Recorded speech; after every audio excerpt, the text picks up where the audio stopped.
T. Evans. Yes, that's me, John Tillery. What's up, babe? Nothing much. Same old thing. Kind of same Same old. old thing, new day. The hits keep coming, though. It's okay. It's just part of who I am. Yeah. Your resilience is really, really impressive. I appreciate that. It's like I don't meet a ton of people who can take the kind of hits that you keep taking and have the attitude that like you maintain. It's like supernatural. So it's thank really, you. really impressive. Thank you. But we were talking before we started this, like Yeah. this has not always been the case. Like, No, it hasn't been. this has been something you've cultivated. Was there a time in your life, like a transition point from saying, hey, I'm going to stop being the victim of like the things that have happened to me, and I'm going to be able to take more autonomy and control the things that I can control, which is essentially your attitude and your perspective on things. Is there a time in your life like when that transition happened? Oh, yes. Growing up, I come from a Cambodian refugee family. We didn't believe in any type of mental health issues. We didn't believe in medicine so much. No one understood anything about anxiety and depression and anything like that. You go to temple, you pray, and you keep moving. And it was just part of me. When I got to college age, I struggled quite a bit with, social anxiety and, what I did not know at the time was, on and off depression that was hereditary. And no one knew anything about it to seek treatment or to even identify. And I struggled through school at times because I didn't know that. I just called it being lazy. I would just go party and not get up. But it was actually part of a depressive disorder, anxiety disorder. And I would just give up on things. When I would blame it on everything else around me. I didn't know. So whenever something bad happened, I would just blame it on I didn't have the support from my family, or I didn't have any friends or any money. And, I was the queen of victim for a long time. And then, I had my two sons with me, pretty young, and I drugged them along with my whole victim journey. And at some point, I had to really stop and look at them and think, you know what, this isn't helping anybody. Yeah, and I just had to change the way that I looked at everything and changed my attitude and change, when I really sat and did an inventory of the pros and cons, I realized that God had put me in different situations and always had good people that he would bring into my life to really just help me through. And I didn't realize or appreciate that. I always thought it was me being a victim and somehow I saved myself. But when I really took time to sit and do inventory, I realized, okay, I didn't have this at that time, but somehow I ended up walking into this job interview that I didn't prepare for because I just partied all night and I was being, feeling sorry for myself because I didn't have a nice car, blah, blah, blah. And I ended up landing a job that ultimately built my whole career. So when I thought about everything that way, it became easier to deal with, as you call it, the hits and the blows of life. And it's really made me who I am. It's truly shaped my ability to go with the punches, and it's as an HR director, HR professional, that's been a core component of how I'm able to roll with things because it's very unpredictable. Some days it's just checking some emails. Other days, everybody has an urgent need because an employee had a mental breakdown or fell off of something and hurt themselves severely. And I don't think that if I didn't go through life the way that I did and experience the ups and downs like I did, that I would have been able to, mentally withstand some of the things I experienced in my professional career. That's really cool. That's like that's something the older I get, that you recognize that everything good and bad is preparing you. Mm-hmm. You don't recognize that your entire life is just practice. Oh yeah. And that doesn't mean to lose yourself in like, oh, this what's coming next.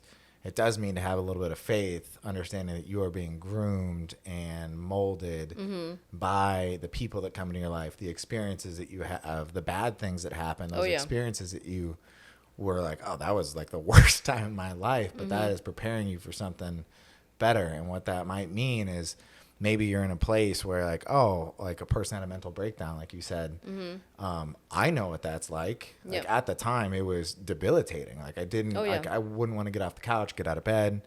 And so to be able to say like, meet someone where they're at saying, hey, I've stood in those shoes. Absolutely. It's like, that's beautiful. Yeah. I mean, and believe it or not, I didn't speak any English till I was almost 10 years old. That's crazy. I literally didn't. So my family were refugees from Cambodia. Yeah, talk to me about that story. Can you start at like the very beginning? And sure. So my father was he's passed on now in 2019, but my father, Peter Sean, he was a general in the Cambodian army. And he was the eldest of 8 children. My grandparents were pretty well off. They had what they called, quote unquote, servants. And then the Pol Pot regime, otherwise known as the killing fields, was like our version of the Holocaust.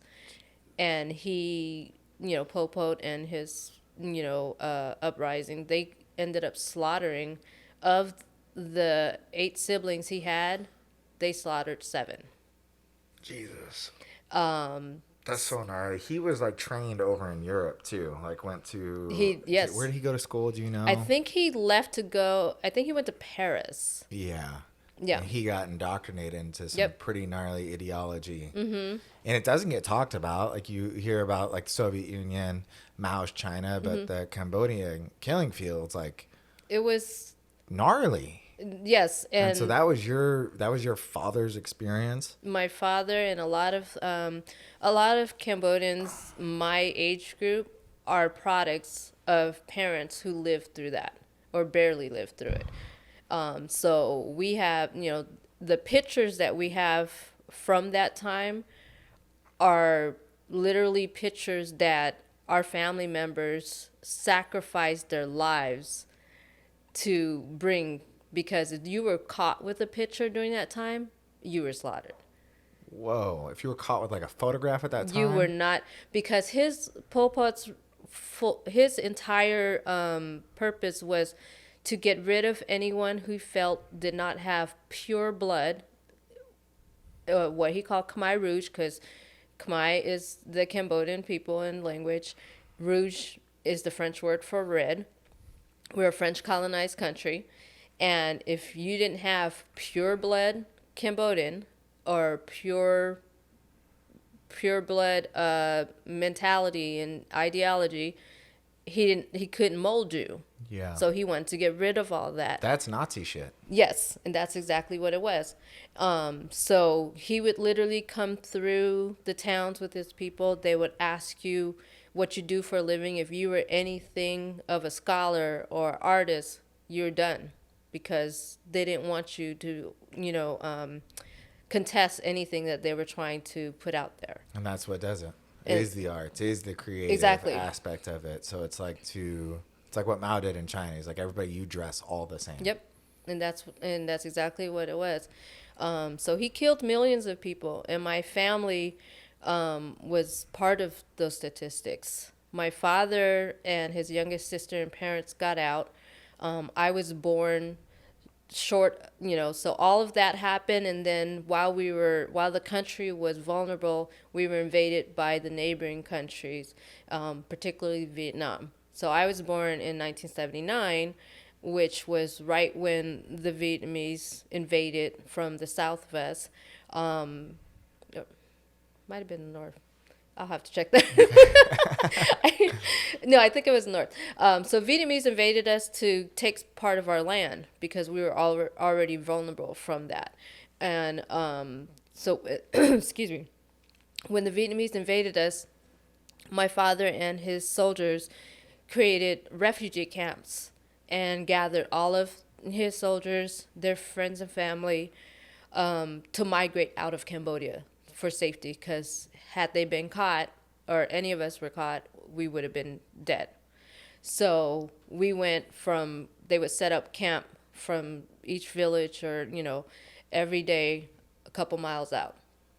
So we went from Cambodia to Thailand to the Philippines, and then we were sponsored out by one of his soldiers who got out first, and he was in Chicago. So we got to Chicago in 1981, and that was the first American land that I stepped foot on. Where were you in Chicago? We were in the projects. I don't recall what the city is called, but I have pictures, and I know that a lot of my pictures, I used to ask my family, why am I always in these 3-piece boy suits? And so the story was, and I vaguely recall this because we were on welfare, and we didn't have, the means to buy clothes or even food. My grandpa realized that, and I was raised by my dad's parents, my grandpa and grandma. So my grandpa always kept me with him. He told everybody, she's mine, nobody touches her. And he, till the day he died, that's how it was. It was always me and him against everybody. So when I was about 3 in Chicago, I vaguely remember walking around Chicago during the snow and everything, picking up cans and bottles to recycle so that he got some money. Apparently, we had the same route, and there was a Caucasian lady, who had a little boy about my age. She saw us, and she would always have her bottles and recyclables cleaned up and bagged up ready for us. And one day, she also had bags of clothes from her little boy. And she waved at my grandpa and said it was for me. So he brought it home, and both my cousin and I, she's 3 days younger than I, we shared, and we wore little boy 3-piece tailored suits for a while. You guys probably looked adorable. That's so awesome. We had red lipstick on and 3-piece. They looked like the Dumb and Dumber suits. That's awesome. But little boy, like cowboy boots almost. Yeah. That's a look. You need to bring that back. I know. Yeah. I might. Yeah, that's a strong look. All right, so that's a gnarly way to start your formative years. Yes. Like very, very gnarly. Obviously, like you were so young that you didn't have the context, like you don't know. Like, this is just, this is the life that I fell into. Yes. And like, I know that someone loves me, and like, that's, I'm good. So after, like, you're in Chicago, how long are you in Chicago for? We were in Chicago, so we got there in 1981. I know that I got my green card. It was the original green card that had no expiration date. We got it because we were literally refugees, not immigrants. We were brought out and under, I think it's called an asylum, or where the America was like, we know that you're in danger, come stay with us. So that what a beautiful thing that, that was our status. America does, Yes. Like, America takes a lot of heat for like some shit that we do, which is valid, but like that, like, America's like the promised land. I wouldn't be here had it not been for that. Yeah. Yeah. You have such a different perspective. It's like weird in 2023. It is very weird, the hate that our country gets. And I feel like, being someone who came from another country, like, your perspective of this place has to be entirely different. It absolutely is. And it was not always pretty. And I lived as a product of, America welcoming us because we were in danger in our country. But once we were out here, I saw the humble beginnings. My family didn't speak any English. I was the first one to learn any English in my family, and I learned it from watching VH1. So awesome. VH1 and MTV. Sure. Because there was no one in the, we were speaking our native languages. I spoke 5 different languages before I spoke English. So insane. And I went to school speaking, Khmer, which is the Cambodian language, to a school full of Caucasian, blue-eyed, blonde-haired kids that looked like you. Yeah. And a lot of them didn't understand what we were talking about. It was like there was a sprinkle of us Cambodians, a handful of African American kids from the neighborhood. This was in Long Beach, California, early in 1980s, and I didn't speak any English until I was almost 10 years old, and I learned from watching TV, and the school that I was at gave me a speech therapist or a speech to help me accelerate, and she was Swedish. So for a while, I was speaking English with an accent. Yeah, that's pretty funny. That's how you say that word, huh? So like even like neither. It wasn't until my recent adult years that I stopped saying certain words with an accent because I learned A it from Swedish her. accent. Yes. That's so good. But yeah, it was really cool. So we were in Chicago. I think I was about 4.5 or so.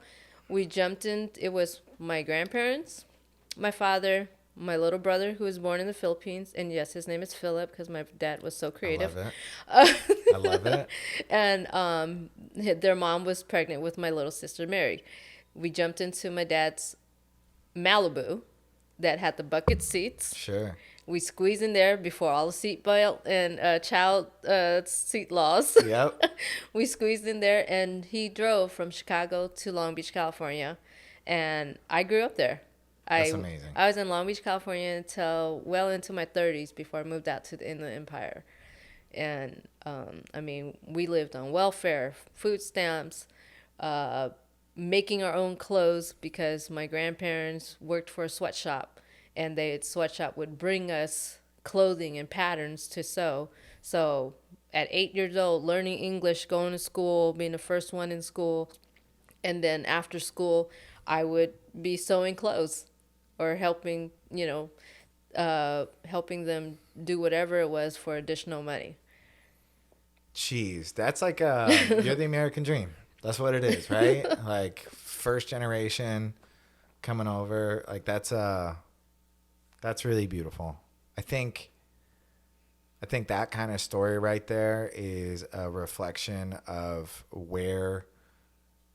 I mean, obviously you deal with a ton of people. Is that something frustrating for you when you hear people complaining and hear people say like any of the things like you've done it? So you've been in a position where you came from welfare, had to make your own clothes, all those type of things. So I'm curious, like, how do you respond to folks that like don't understand the concept of like you don't know what it's like to have nothing? I used to have a hard time with it, and then I had my own kids, and my own kids are those people we're talking about. But as an adult, I have to realize, and I've come to realize that everybody's background shapes who they are, and obviously my background and my time is much different than anyone who doesn't have the same mentality and perspective. My kids being prime examples. I have kids ranging from ages, from our blended family, ranging from ages 30 to 15. And, my elder kids have gone through a little bit more. They've had to get street smarts, where my youngest, the last 4, they are all book smart and very sheltered. I would worry about them being out on their own and trying to figure out how to even order Starbucks without an app. Yeah. Whereas I was out on my own at, 14, 15, selling donuts. My family saved up enough money and we ended up with 3 donut shops at one point. And we worked before and after school at the donut shop selling donuts. Yeah. And my kids now can barely wash a dish without Yeah. instruction or Yeah. me washing it after them. Yeah. So, it's different. Basically my overall attitude with that, and I run into that a lot with employees, younger generation employees who feel entitled to X amount of dollars because that's what's on paper or their Google search, versus an employee who's, worked their entire lives somewhere and didn't think to further their education or certifications and have hit the pay grade glass ceiling, and they are upset because the 20-year-old who just came in is making twice as much. Yeah. So I have to find a balance in how to in responding to each of those, and I credit my ability to basically cater my response based on my audience. One of the things I always tell my employees, my kids, anyone that wants to listen, that is seeking any kind of guidance from me, I'm like, you have to know your audience. You can be in sales and you don't think about it that way, but you're not going to sell the same way to an elderly woman and her husband the same way you would sell to a young single male. You have to know your audience and cater the way that you respond or sell or service them. And I credit my upbringing, my challenges, and the various people in my life that have come in and out and have taught me something. I know my audience, or I learned to know my audience in order to best serve them in that particular situation. So I don't take it personal anymore. I used to get upset, like, you have no idea. Like, how dare you even have the audacity to expect that? But it's not their fault that they didn't have that same experience that I did. Yep. So instead, I know my audience. I know that when I'm speaking to my very sheltered 22-year-old and she doesn't know that you have to fill out a job application all the way through to get an interview, that I just cater my responses accordingly, and I think that's pretty key. Very key. One of the things that I've heard before from a lot of parents, and this is I'll give you an example. My dad grew up in rural Oklahoma. Mm-hmm. They didn't have any running water, nothing like that. And every single parent's like, I want to give my kids the opportunities that I didn't have. Mm-hmm. The issue with doing that is the lack of opportunities that, my dad didn't have, like he had to go out and make. Mm-hmm. And so that juxtaposition between I want to give my kids every single opportunity. Right. I don't want to have them to go through the shit that I went through. You're also taking something away from them. Yep. By not allowing them to go through those hardships and to have the whole cornucopia of opportunities that you get here, doesn't make you appreciate it. And so for me, I have a 1.5-year-old daughter, and so we're doing well, business is going well. So I know that she's going to have the opportunities that 99% of people in the world are never going to get. Right. And that, I guess, what I'd be looking at advice is how do you allow your kid to have those opportunities, at the same time give them the things that brought you to where you're at, which is cultivating that attitude, through hey, I'm not going to be a victim of my circumstance. I'm going to be the captain of my own ship and right. pay my own way. How do you balance that? So, prime example, my 15-year-old daughter has more passport stamps on her passport than most adults. And she's just accustomed. She's been traveling even on her own at times since she was 5. And she's accustomed to seeing a few tropical islands once or twice a year. She's accustomed to being on giant cruise ships and, having birthday parties that cost a couple $1,000s. But to balance all of that, we don't just give her everything either. She's a 5.0 GPA student. She's never had a B in her life. She very much has to earn all of that. And I take every kind of daily opportunity to try to teach my kids what is out there and available for them. So my husband's, our overall goal for our daughters is, especially dad, we're going to show you the life that is available, the lifestyle that you deserve. But if you want to maintain it, you've got to know how to hustle for it. They watch us work multiple jobs. They watch us, sacrifice time with them and with each other in order to hustle and grind and make the money to provide. So, and we saw the prime examples of how it worked out when our 25-year-old, who was very much provided for, lived one of the best lives of her age, she ended up finding her own way, and she's a very successful realtor in Beverly Hills now. At So 25 awesome. years old, So, but basically, and she recently told me, because I was upset at our youngest, I was afraid she didn't have the attitude of gratitude and being appreciative of the things she had. But she's a teenager. It comes with Comes the with territory, for territory. sure. And we've done this Yeah. before. And my 25-year-old, she reminded me, she's like, she's going to appreciate it when she can't or has to do it for herself. Then she'll realize, like I did, wow, look at what dad provided for us. Look what mom provided for us. And we didn't have to pay for anything. We had to work for that. When I had to pay for my first vacation and I saw the price tag on that, I was like, okay, I get it. I get it. Yeah. So she's like, it'll come. But, the fact that, because when I grew up, we couldn't afford, I wasn't exposed to the opportunities and the lifestyle that was available, because I always thought it was too far out of my reach. Sure.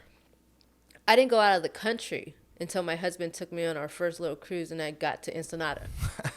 And I was in my late 30s. Sure. So, and I didn't realize it really didn't cost that much for you to experience life outside of your city. Yep. So the fact that we're able to provide that for our kids, but then they also see the hustle, and they also are given, goals to reach in order to earn their part of it. I think that that's the best balance that we can provide them, the best, life skills that we can provide them. I love it, Tia. That's so beautiful. Like, your story's awesome. The fact, like, where you come from, like, where your families come from, like, where you are, and then, like, the ability to perpetuate that to your kids. Like, I've only met Destiny, and she's amazing. She is. We won't tell her. Yeah, cut that from this podcast. And so it's like, it's really, really cool. I feel very honored and blessed to know you. Thank you. So I appreciate you taking time to, like, share your story. No problem. We didn't talk about anything HR related, but if you could share with everybody, like, if they want to use your services, because you have a phenomenal consulting service for those companies that don't have a full-time HR person, or even if they do, they need some assistance. Where can everybody find you? And I have my own HR consulting business, where I help companies that either need just a kind of on-call HR service, or the essentials, forms, handbooks, anything like that. I can be reached, I have a website. It's evanshrpros.com. And my contact information is on there. My email is tia@evanshrpros.com. Happy to help any company of any size. And I cater, just like I mentioned, my whole theory of knowing my audience. I don't have a one-stop shop type of service. I will cater my services and what my firm and I can provide to the client's needs. So there's no job too small or too big. So if anybody needs anything, I'm happy to help. I love it. Thank you so much. Thank you. Tia. I appreciate the time. Thanks for having me.